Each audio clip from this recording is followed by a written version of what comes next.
রাশিয়ার কাছে এমন সুপারসনিক মিসাইলস আছে, নিউক্লিয়ার মিসাইলস, যেগুলো শব্দের গতিবেগের চাইতেও 10 গুণ বেশি যেতে পারে।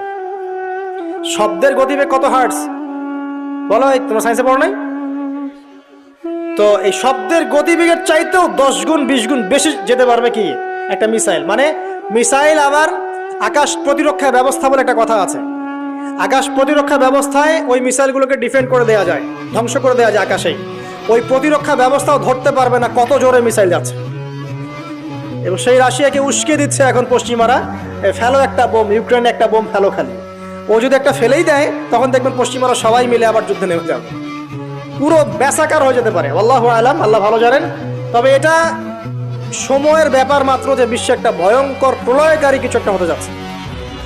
বলবো যে ভবিষ্যৎবাণী করে বেড়াচ্ছে। ভবিষ্যৎবাণী করি নাই, আপনার বর্তমান সম্পর্কে জ্ঞান নাই বলেই বর্তমানকে আপনার ভবিষ্যৎ মনে হয়।